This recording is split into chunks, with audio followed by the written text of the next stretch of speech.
Maraming dahilan kung bakit natin dapat mahalin ang Panginoon. Maaaring mahal natin siya dahil He provides for us o dahil pinagagaling niya tayo sa ating mga sakit at karamdaman. Maraming katangian ng ating Panginoon na kahanga-hanga at kaibig-ibig.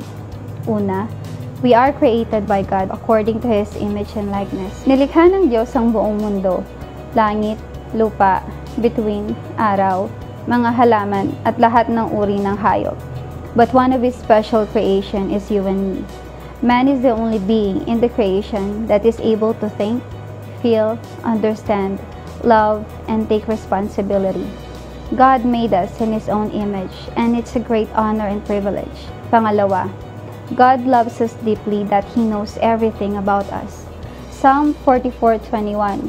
Would not God have discovered it since He knows the secrets of the heart? Alam ng Panginoon ang lahat sa atin at kung ano ang nilalaman ng ating puso. He knows and understands us so well. Dahil Siya ang lumikha sa atin, kilalang kilala tayo ng Diyos.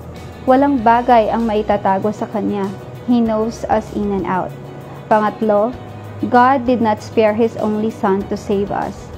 John 3:16. Sapagkat kayo na lamang ang pag-ibig ng Diyos sa sangkatauhan, kaya't ibinigay Niya ang Kanyang kaisa-isang anak, upang ang sinumang sumampalataya sa Kanya ay hindi mapahamak, kundi magkaroon ng buhay na walang hanggan. Ang Diyos ang lumikha sa atin, at Siya ang pinaka-nakakakilala sa atin. Dahil tayo ay lubos na kilala ng Diyos, ibinigay Niya ang Kanyang anak na si Jesus upang iligtas tayo. Bilang mga nilikha ng Diyos, hindi Niya ihinayaan na mapahamak tayo dahil sa ating pagkakasala.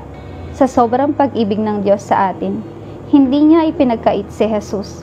Si Jesus ang naging daan upang manumbalik tayo sa relasyon at kalapitan natin sa Ama.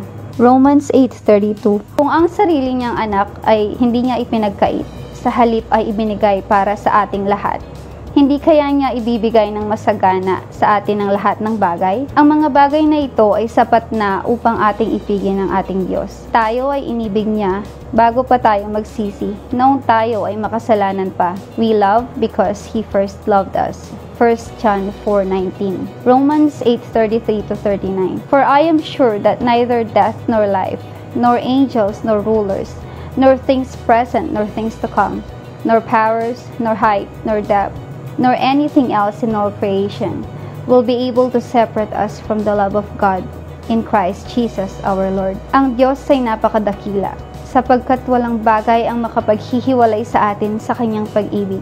His love for us is the greatest reason for us to love Him. Hindi natin kayang tumbasan ang pag-ibig ng Diyos, ngunit sapat na ang desisyon na isuko ang ating buhay kay Jesus at tayo ay Kanyang pagharian. Let us receive God's greatest love through Jesus Christ, and let our greatest act of love is to share that love which God gave unto us through Jesus Christ by sharing the salvation to others. To God be the glory.